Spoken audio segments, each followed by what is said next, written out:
زندگی ہماری زندگی سے مختلف ہوتی ہے۔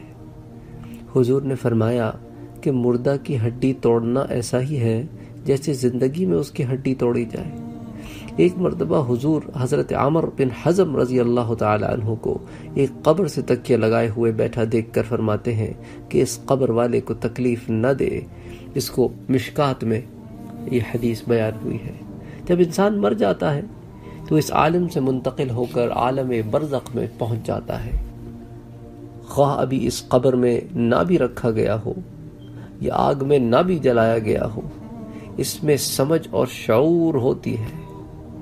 حضور نے فرمایا کہ جب لاش چارپائی وغیرہ پر رکھ دی جاتی ہے اور اس کے بعد قبرستان لے جانے کے لیے لوگ اسے اٹھاتے ہیں تو اگر وہ نیک تھا تو کہتا ہے کہ مجھے جلدی لے چلو، اور اگر وہ نیک نہ تھا تو گھر والوں سے کہتا ہے کہ ہائے میری بربادی، مجھے کہاں لے جاتے ہو۔ پھر فرمایا کہ انسان کے سوا ہر چیز اس کی آواز سنتی ہے، اگر انسان اس کی آواز سن لے تو ضرور بے ہوش ہو جائے۔ اس حدیث کو امام بخاری نے روایت کیا ہے۔ موت کے بعد سے قیامت قائم ہونے تک ہر شخص پر جو زمانہ گزرتا ہے اس کو برزخ کہتے ہیں۔ تو یہ برزخ کی تعریف ہے کہ موت کے بعد گزرنے والا زمانہ۔ تو برزخ کے جو لغوی معنی ہیں، اصطلاحی معنی ہیں، ڈکشنری کے جو معنی ہیں، وہ پردے یا آڑ کے ہیں۔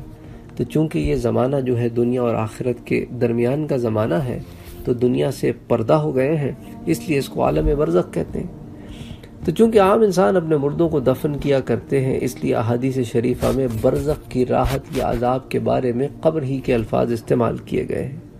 اس کا مطلب یہ نہیں کہ جن انسانوں کو آگ میں جلا دیا جائے یا پانی میں بہا دیا جائے وہ برزخ میں زندہ نہیں رہتے۔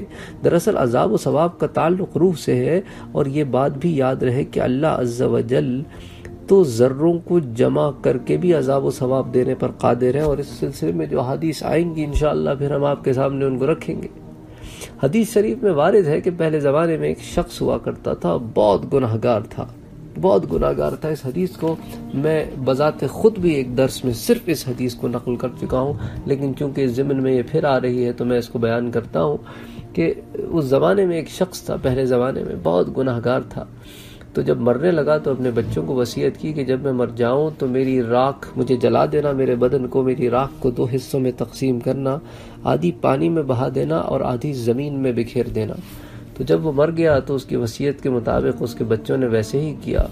جب یہ ہو گیا معاملہ تو اللہ عز و جل نے پانی کو اور زمین کو حکم دیا کہ اس کی جو راکھ ہے اس کو جمع کیا جائے، جمع کر کے پھر اکٹھا کیا جائے، پھر ان ذروں کو ملا کر اللہ نے اس کو دوبارہ پیدا کیا، جسم دیا۔ پھر اللہ نے اس سے ارشاد فرمایا کہ تم نے ایسا کیوں کیا، ایسی وصیت کیوں کی؟ تو اس نے عرض کیا کہ یا اللہ عز و جل، میں اپنے گناہوں پر بہت نادم تھا، میں بہت ہی زیادہ شرمندہ تھا۔ مجھے تو یہ ڈر ہوا کہ اگر میں مرنے کے بعد ایک جسد میں دفن کیا جاؤں تو مجھے تو وہ عذاب ملے گا جو اس ہستی میں، اس پوری کائنات میں کسی کو نہ ملا ہوگا۔ تو آپ کے ڈر سے میں نے چاہا کہ اپنے وجود ہی کو ختم کر دوں۔ اسلامی رو سے تو یہ اس کی نادانی تھی، لیکن میں نیتوں کا حال بتا رہا ہوں ادھر۔ تو اللہ تعالیٰ کو اتنا پسند آیا اس کا یہ جواب، اور اس کی اللہ کی طرف رغبت اور اس کی گناہوں پر ندامت کہ اللہ سبحانہ و تعالیٰ نے اسے بخش دیا۔ اور یہ حدیث متفق علیہ ہے، یعنی کہ یہ حدیث بخاری میں بھی آئی ہے اور مسلم شریف میں بھی آئی ہے، تو صحیح احادیث میں سب سے اونچے درجے کی حدیث ہے۔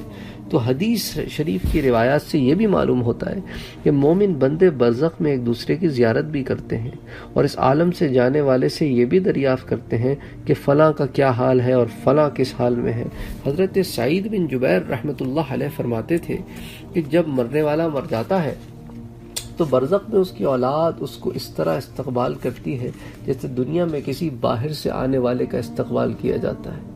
اور حضرت ثابت بنانی رحمۃ اللہ علیہ فرماتے تھے کہ جب مرنے والا مر جاتا ہے تو عالم برزخ میں اس کے عزیز و اقارب جو پہلے جا چکے ہوتے تھے اسے گھیر لیتے ہیں، اور وہ آپس میں مل کر اس خوشی سے بھی زیادہ خوش ہوتے ہیں جو دنیا میں کسی باہر سے آنے والے سے مل کر کی جاتی ہے، اور اس کو ابن ابی دنیا نے بیان کیا ہے۔ اسی طرح حضرت قیس بن قبیصہ رضی اللہ تعالیٰ عنہ فرماتے ہیں کہ حضور نے فرمایا کہ جو شخص مومن نہیں ہوتا اسے مردوں سے بات چیت کرنے کی اجازت نہیں دی جاتی۔ کسی نے عرض کیا یا رسول اللہ کیا مردے کلام بھی کرتے ہیں؟ ارشاد فرمایا ہاں، وہ ایک دوسرے کی زیارت بھی کرتے ہیں۔ اس حدیث کو ابن حبان نے روایت کیا ہے۔ حضرت عائشہ رضی اللہ تعالیٰ عنہ فرماتی ہیں کہ رسول اکرم صلی اللہ علیہ وسلم نے فرمایا کہ جو شخص اپنے مسلمان بھائی کی قبر کی زیارت کرتا ہے، اس کے پاس بیٹھتا ہے تو وہ صاحب قبر اس کے سلام کا جواب دیتا ہے اور اس سے مانوس ہوتا ہے، یہاں تک کہ زیارت کرنے والا اٹھ کر چلا جاتا ہے۔ اسے بھی ابن ابی دنیا نے روایت کیا ہے۔ حضرت ام بشر رضی اللہ تعالی عنہا فرماتی ہیں کہ رسول اکرم صلی اللہ علیہ وآلہ وسلم سے میں نے عرض کیا کہ یا رسول اللہ کیا مردے آپس میں ایک دوسرے کو پہچانتے ہیں؟ آپ نے فرمایا تیرا بھلا ہو، روح مطمئنہ جنت میں سبز پرندوں کے قالب میں ہوتی ہے۔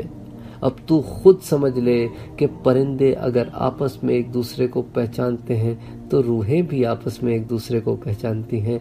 اس حدیث کو ابن سعد نے روایت کیا ہے۔